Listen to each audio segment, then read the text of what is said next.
Hey there, so glad you're here. This is Reddit Stories Podcast. Relax, you're safe here. Here's our first story.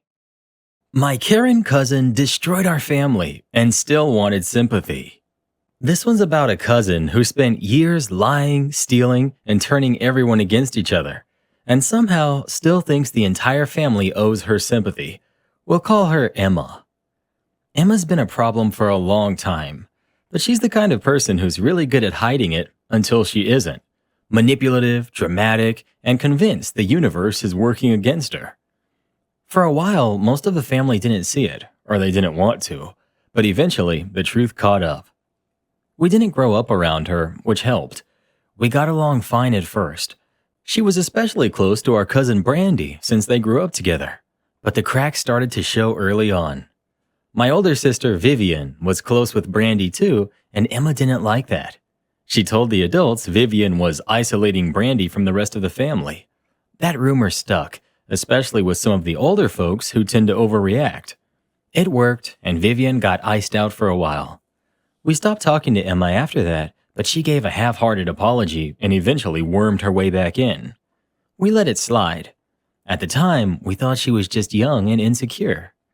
Later, she started telling us wild stories about her school days, things that sounded more like confessions than conversations.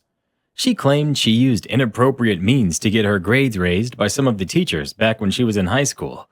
She said it proudly like it was clever. We were stunned. We thought maybe something had happened and she was just trying to laugh it off. We ended up reporting it to the school anonymously just to be safe. She found out and took it as a personal attack. Claimed we thought we were better than her because we got good grades the respectable way. She wouldn't stop talking about how unfair it was that we were naturally smart and didn't have to fight like she did.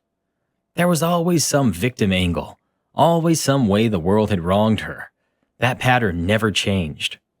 At one point, she told us she had gotten involved with a friend's boyfriend during class. I asked why she thought that was a good idea. Apparently, that made me the bad guy. She said I didn't understand love because I had never had a boyfriend. That was her go-to defense. If you weren't her, you didn't get to comment. Still, for a while, things stayed mostly manageable. A few odd stories, a lot of drama, but nothing explosive.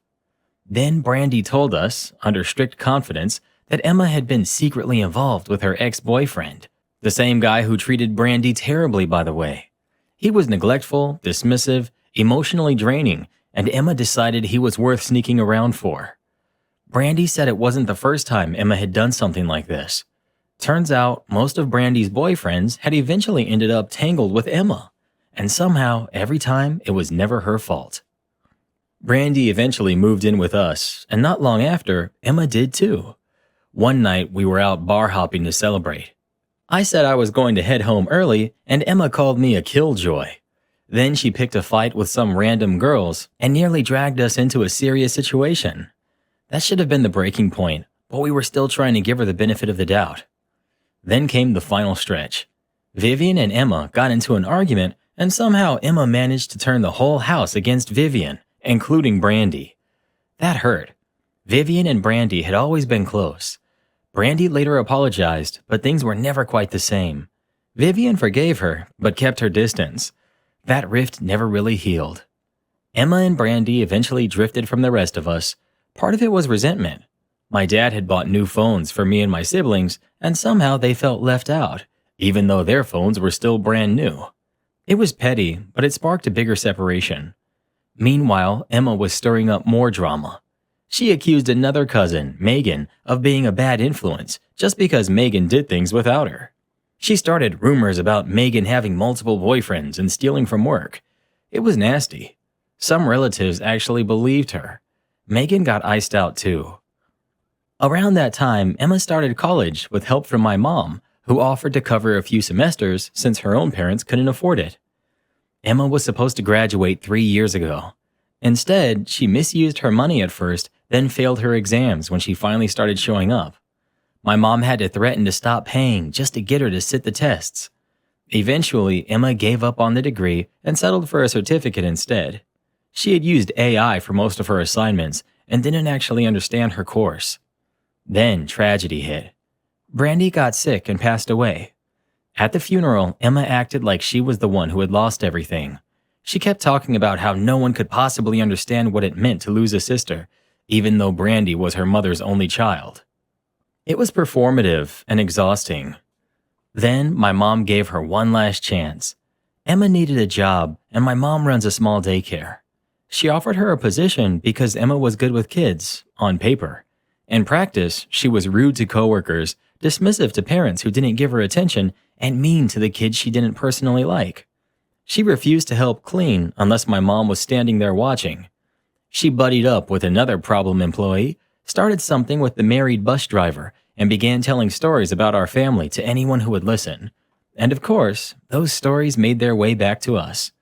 She told people the family had mistreated her, that the aunts were withholding some imaginary inheritance from Brandy, claimed we were jealous of her, bitter and controlling. The final straw came when one of my mom's friends reached out to say Emma had been messaging him inappropriately, repeatedly, even after being asked to stop. And she didn't exactly cover her tracks. Other married men from church started coming forward with their own stories about Emma making unsolicited advances. Still, Emma wondered why no one wanted to marry her. She had this dream of being an Instagram-style trade wife, always preaching to the rest of us about how we'd never get husbands because we were too independent, too messy, too modern. Meanwhile, her own relationships never lasted more than a couple of months because the moment things didn't go her way, she'd explode. Accusations, tears, and manipulation. Eventually, my parents had enough. They called her parents and told them they were done. She would be sent home after the holidays, and they didn't want to see her again. Now, the same family that once gave Emma endless chances is sending in apologies, asking my parents to forgive her one more time. My parents told them plainly that if they wanted to give her a chance, they're free to, but we've handed out enough. Emma found out and blocked everyone. Claimed blood didn't mean family. She's better off without us, according to her and her new group of equally snaky friends. The twist? She didn't block my dad. She's still asking him for money like she thinks he and my mom don't talk. She also still thinks she has a job waiting when the daycare opens again. That part makes me laugh. Some people don't change. They just run out of places to burn. I know this is long, but I needed to rant. I hope you find it as frustrating as I do. We did. Trust me, we did. Because I refuse to suffer alone. You are not suffering alone. This was like the worst story I've ever heard. I hate Emma. This is exactly what happens when families keep saying that's just how she is, instead of setting boundaries. Enabling someone out of obligation just because they're family doesn't help anyone. It just teaches them they'll never have to face consequences, no matter how much damage they cause. Some of us had to grow up and unlearn people-pleasing the hard way, realizing too late that it's okay to say no, even if it upsets the peace. There's nothing wrong with wanting harmony, but not at the cost of your sanity. Sometimes the real love is in holding the line. Emma really burned through every bridge like it was a hobby, and the wild part is how long it took for people to finally stop giving her the benefit of the doubt. It's so frustrating watching someone be coddled and enabled for years, then act shocked when consequences finally show up. Honestly, it's a relief your family finally called time on it. Better late than never. Emma caused years of chaos, stole boyfriends, skipped exams, harassed churchmen, then cried about being cut off? So dramatic. I bet she still thinks she's the main character. She is. The villain. And even the extras quit the show. Am I the jerk for asking for my late sister's ring back after my brother used it to propose? When I was 6, my older sister passed away. She was 17. I don't remember a lot about her, just little fragments that stuck. The way she laughed, how she always had her nails done, the posters on her bedroom wall. She became this sort of angel figure in my family after she passed, especially to my mom. The funeral is a blur in my mind. Years later, when I was around 12, I came across a small silver ring in one of the boxes of her old things. It wasn't anything fancy, just a simple band with a small stone. It fit me perfectly. I didn't make some big show of taking it. I just kept it, quietly. It felt comforting somehow, like this one small part of her had found its way back to me. I never wore it all the time or talked about it. I just kept it tucked away in a box. Now and then I'd hold it or look at it when I was missing her or feeling alone. It became my private way of remembering her. Fast forward to last weekend. We were all gathered for a family lunch. My older brother, who's 27, brought his girlfriend along. Everyone knew he was planning to propose soon, so when he stood up and started giving a little speech, no one was surprised. What did surprise me was the ring that he pulled out. It was the ring, my sister's ring, the one I'd kept for 7 years. I froze in my seat. His girlfriend was crying, everyone was clapping, and I just sat there in complete shock. I looked over at my mom, hoping for some sort of explanation, but she just smiled at me like everything was perfectly fine. After dinner, I quietly asked her if that was my sister's ring. She said yes. My brother had asked her and my dad, and they both thought it was a lovely, meaningful idea to pass it down. She said it was symbolic, that my sister would have wanted it that way. I asked, as calmly as I could, why no one thought to ask me. After all, I was the one who had it all these years. My mom brushed it off, saying, "It's just a ring. Don't be dramatic." But to me, it wasn't just a ring. It was the one thing I had left of my sister that felt like mine. I didn't take it out of sentimentality. It just became something I held on to. For her. For me. I waited until most of the guests had gone outside and quietly pulled my brother aside. I told him I wanted the ring back. At first, he laughed, thinking I was joking. But when I said I was serious, he got annoyed. I told him if he wouldn't give it back, I would explain everything to his girlfriend and let her decide what to do with it. He got angry, said I was making the moment about myself like I always do, and stormed off. Not long after, my mom pulled me into the kitchen. She said everyone had noticed I seemed upset and that I left the table early, which was true. I'd gone to the bathroom to cry. I was overwhelmed and blindsided. My dad tried to calm things down, but my brother kept accusing me of being selfish and acting strangely about my sister, as if I was holding on to something I didn't understand. I didn't argue. I just left early and haven't spoken to them since. My mom called the next day to ask if I had calmed down and was ready to apologize. I said I wasn't, and she hung up. Later, my cousin reached out and told me she thought the whole thing was unfair. She said she didn't blame me for how I reacted, and maybe she's right. Maybe I could have handled it more quietly. But at the time, it just felt like everyone was pretending I didn't matter, that my connection to my sister didn't matter. It wasn't about the ring. It was about being treated like an afterthought in my own family. So, am I the jerk? Update. Most people who responded to my last post said I wasn't in the wrong, but I was still surprised by how many comments said I handled it badly or that I owed my brother and his fiancée an apology. I didn't want things to stay tense, especially after her big moment, so I messaged her and said that I was sorry if I came across cold that day. I invited her to lunch to explain myself and make peace. We met up a few days later. At first, it was all polite small talk. Then she showed me the ring.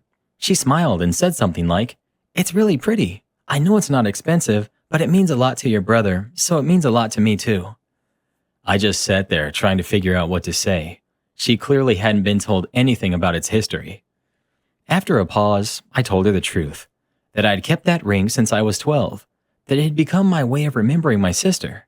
I didn't accuse anyone or demand anything, I just told her what it meant to me. She listened, and then she gently took the ring off her finger and handed it to me. She said, "I didn't know. I'm sorry." I was holding back tears when I left. I really thought that would be the end of it. But later that night, my brother called me. He was furious. He said I had ruined his engagement, that I was obsessed with a sister I barely knew, and that I always found a way to make things about myself. He said I had destroyed his relationship. I tried calling my parents, but neither of them answered.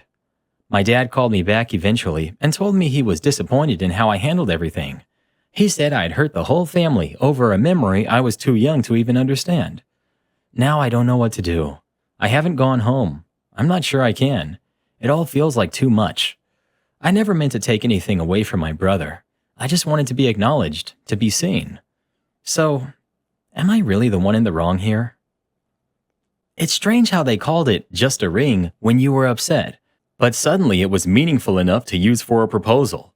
That double standard says a lot. If it truly didn't matter, why not ask you first, especially since they clearly knew it had been with you for years? This wasn't just about the ring. It was about being left out of something that mattered to you. Your memories and grief are valid, even if you were young. You had every right to feel hurt. It's clear your brother did not tell his fiancée the truth because he knew it would cause problems. That alone shows he understood what he was doing wasn't right.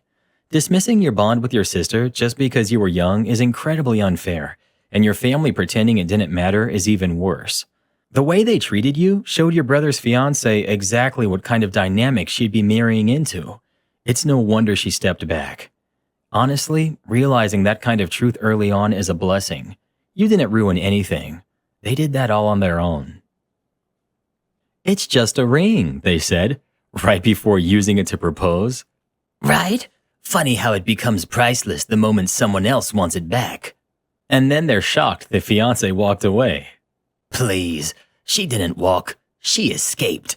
That girl saw the family group chat energy in real life and said, no thank you. Does it ever seem like there's just one member of the family who's actually kind, loving, and genuine, and everyone else is just kind of not? Newsflash, that's how it's always been, Reddit boy. And that warm-hearted, kind person you're talking about, they're the one who's listening to our stories right now. It helps them remember they're not alone. They're just different than the others. Different in a very good way.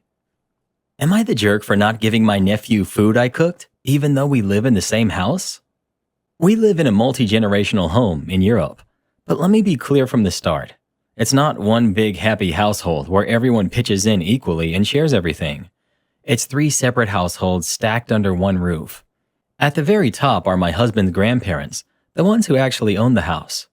The middle floor belongs to my in-laws, my husband's parents, his sister, and her young son. Then at the bottom, in what used to be a moldy, half-forgotten storage area, is the space my husband and I renovated into a livable home for our little family. That's where we stay. My husband, our daughter, who's 1.5, and me. From the day we moved in, we've paid rent and our own utilities. We buy our own groceries, prepare our own meals, and take care of our daughter ourselves, except for maybe 2 hours a week when I have a late shift and my husband's stuck at work. Even then, I prep everything in advance, so our daughter's grandparents barely need to lift a finger. We're doing our best to carry our weight. Actually, more than our weight. I drive grandma to the store. I mow the lawn. I stack firewood. I fix tech issues. I help my father-in-law in the kitchen when he's juggling everything. And I try to stay out of everyone's way.